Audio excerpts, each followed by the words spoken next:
Wow. Your underlying energy is the Nine of Wands. So the Nine of Wands talks about feeling exhausted, putting up a wall, but this is also feeling like ready to give up, throwing the towel. Now, you've been waiting a long time, and I feel like you've been pushing and pushing, and this is a point, kind of a point where you can see the ending. You can see the end, but it's really hard because it's, you know, you've come so far, but then you've been through so much at the same time, right? It's one of those things where it's like kind of hard to keep pushing forward when you know you've been pushing for so long. And especially when you've just kind of gotten, if you have been waiting on something and you're still waiting on it, then it's like, oh my God, how long do I have to wait for? Now, if this is not the case, right, then this is just talking about you gaining, this is talking about how long you've been working on something, and really if it's truly worth, the effort that you're pushing, that you're pushing this for, basically what I'm trying to say is that y'all are exhausted and really tired, but I don't think you're ready to quite give up yet. Now, the situation is this. The heart that you're reading is the Chariot, which talks about victory, things moving fast, progress. The challenge is getting things moving, because what's crossing that is the Eight of Cups. The reason why things aren't moving right now is because someone's emotionally drained. Someone's emotionally drained with the situation. They can't give anymore. Like, there's nothing they can give more to the situation. This Eight of Cups is usually dissatisfaction, being emotionally done. There's nothing you can give to the situation. There's nothing more you can have, because there's nothing here that really gives you anything to work with. Because honestly, it's like you're not really satisfied. Nobody's satisfied with the cups that are being presented here. You have a ton of options, but they do not resonate with how you feel. So you just can't go with any of the options. But that doesn't mean that there isn't any option out there at all. Usually the Eight of Cups indicates that you go out there and find what it is that you want. But right now, this is emotionally drained. And this is kind of comboing this Nine of Wands, which indicates that you're exhausted anyway.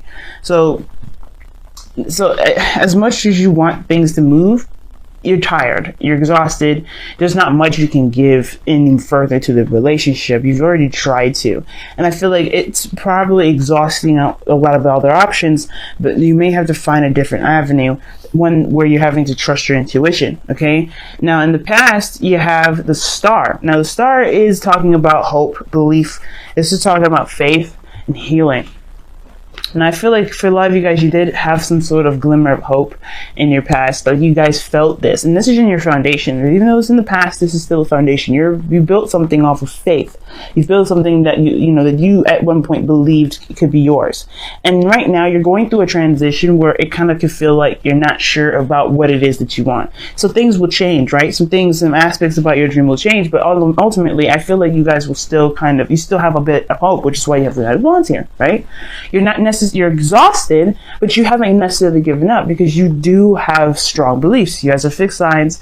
You guys know, when you believe in something, it's very hard for you to not believe in it. But the situation is that you're exhausted. It's like, it's so hard to do it. And I don't know if the other person's making this exhausting for you, but the situation is this: like, you have the Star in your foundation. There was hope. There was some healing there, and it was, most importantly, there was a star that you felt that you could definitely reach. Death is in your present, though, and death is definitely draining your energy at this moment. You're going through Scorpio energy. You are Scorpio energy yourself. You're in Scorpio season, but the situation is talking about releasing something, letting something go. And I feel like the Eight of Cups is like releasing something that is not something that you desired in the first place. It's like whatever you're emotionally done with, there's a purpose for you feeling that way. Obviously, to let it go. Obviously, to release that. Right? Because you move on to the Tower, something changes about this, right? And I feel like here's the thing: the Death and the Eight of Cups would go hand in hand, but I kind of get this sense that there's a tug of war.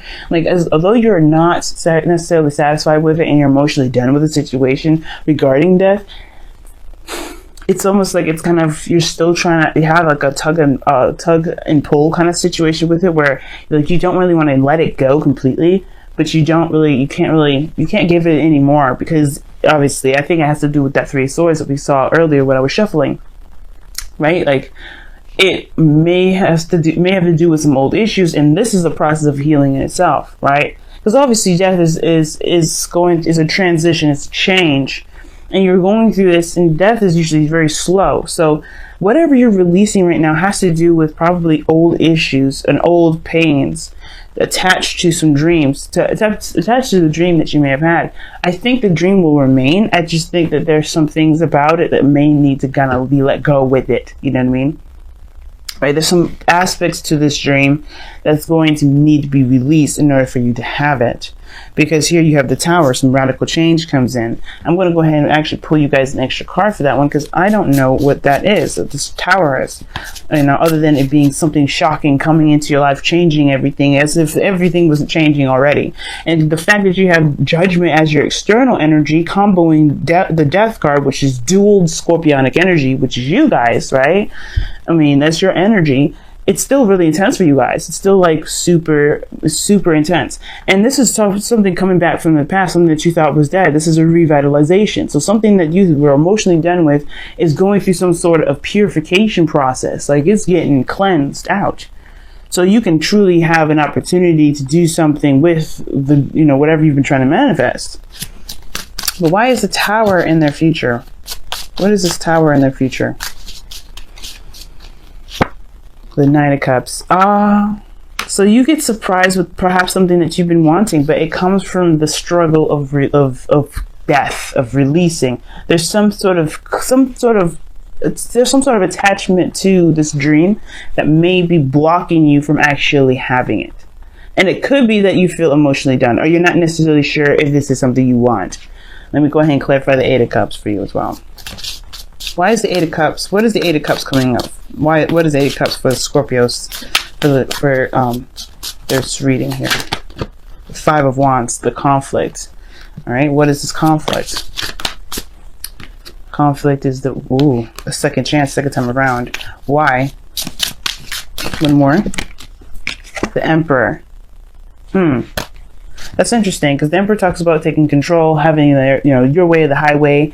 You know, this is someone that's a little stubborn, and I feel like this is perhaps you're emotionally done with maybe relinquishing control, because at one period of time you did have to wait on something, or you did have to wait on someone, or maybe somebody else was waiting on you. But this is like, obviously you're emotionally done with some sort of conflicts and some sort of back and forth, some sort of, disagreements here and there, based off of a second chance with somebody that you feel as your divine partner, divine masculine partner, or perhaps this is something regarding taking control of the situation. You don't know if you can wait, or you can continue to be passive about this. I feel like you don't even know if you have enough in you to go ahead and take more action. You're kind of the one that was doing all the action in the first place, which is perhaps why you're feeling very defensive anyway, right? That's why this whole reading is about defense anyway. Just kind of blocking stuff off, but continuing it out.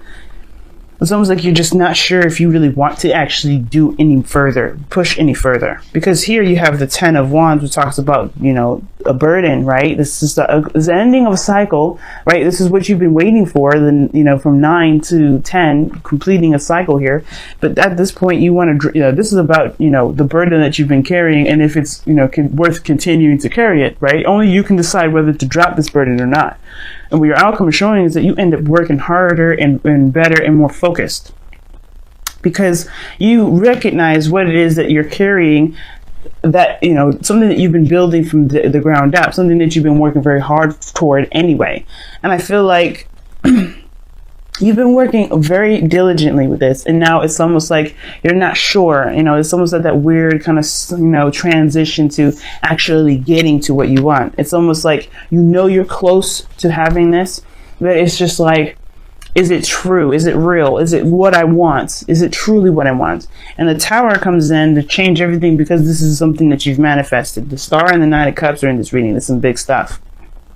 But I feel like whatever this burden is, I feel like it's talking about releasing it. because, you know, with 10 of Wands, you know, there's only so much you can do. This is, you know, you're gonna have to divvy this up somehow, right? Because the Emperor would do everything by himself. But should you do it by yourself? Perhaps you should get some help. Perhaps you should allow people to help you and let people in, instead of blocking people off and trying to do everything on your own. If this is what you're doing, Scorpios, and if you're not doing that, right, then this is talking about what burden you have going on that needs to be, you know, that it needs to be relinquished for your sake right now, because this is about your dreams. This is about what it is that you're trying to manifest. And you're a diligent hard worker. Everybody knows that about Scorpios. Any fixed sign, really. You want something, it's not, you know, you're not gonna fight. You know, you're not gonna not fight for it. You're gonna continue to fight for it. But I get this feeling for some of you guys out here, this 10 of Wands, it's a burden for you, but it's something that you, one, are willing to carry. But I think there's aspects about this burden that you don't want at all with it. Like whatever you're trying to manifest with this, whether this is a relationship, a career, or whatever, right? There's something about it that's not appealing to you. And I don't know if it's the conflict. I don't know if it's the person that you're dealing with. I don't know if it's even the second chance with a particular individual. Now you have two cards that are comeback cards, but I get this feeling that you guys are just tired of constantly doing things or putting yourself out there, or you guys are tired of the constant, you know, the constant back and forth, like who would do what, the power play. But I feel like it may be just that, you know, there's something about it personally, which would go back with the Three of Swords, that's causing this sort of feeling of exhaustion, right? It's almost, maybe this is a tug of war within yourself, because it doesn't have any other person in here other than the Emperor. And the Emperor could still be you, you know what I mean? It doesn't necessarily have to be anybody else. It could be an Aries. We have an Aquarius here. We have dual Scorpio energy. And we even have Cancer here, but that's the thing, like, it doesn't really scream out anyone else. And this looks like this is a really big change and a transition in your life right now regarding everyone else around you, rather than other people affecting this. And I'm not saying this is your fault, this is you're causing yourself a lot of grief, a lot of problems, but this is something that's internal to you. This is something external even as well, because this is we got major arcanas coming up the wazoo. 1, 2, 3, 4, 5. Okay, and a 6, 7. So you have 7 major arcana cards coming out of this. But the outcome is showing the 8 of Pentacles, which talks about working hard and focusing on really diligently on what you're trying to build.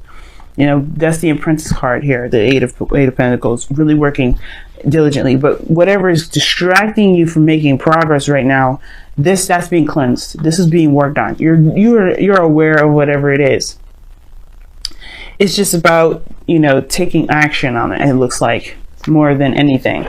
Let's go ahead and take a look at your romance angels to see what you guys have for the next couple of weeks.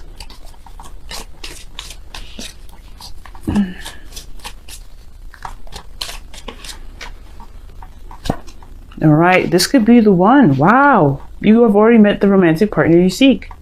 Maybe it's that the whole thing is about trusting it and believing that it's yours. You know what I'm saying? Because I was saying, like, I feel like it's more of a tug of war rather than I've, you know, like, yeah, what am I trying to say? I got lost in translation there. Jeez. But no, I was saying before, I was like, it feels like a tug of war, like you don't necessarily know this is truly it, kind of thing, you know, like you're on the fence, like if you can truly go in. But that's the thing, whatever you feel like you can't do, you can. And I think that's why death is showing up.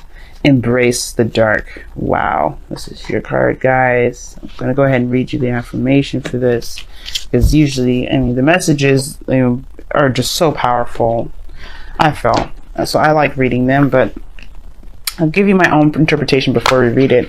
It's obviously talking about embracing the part of us that nobody wants to see, or even not even us, not the part that we don't want to see, the part that we hide and keep from ourselves. And I feel like that's the thing that's exhausting you. You've been kind of holding back, keeping things from your significant other, because you weren't necessarily sure you can truly take that leap and trust that person. Perhaps like there's something about the person that you're with that you know you can feel comfortable with, but you don't necessarily feel comfortable with yet, because you haven't exposed who you are. You haven't revealed the true essence of your Scorpio energy. And some people may be scared about that. Some people find that intimidating, but I don't think that this person will feel any of that. I feel like this person will perhaps even embrace that with you.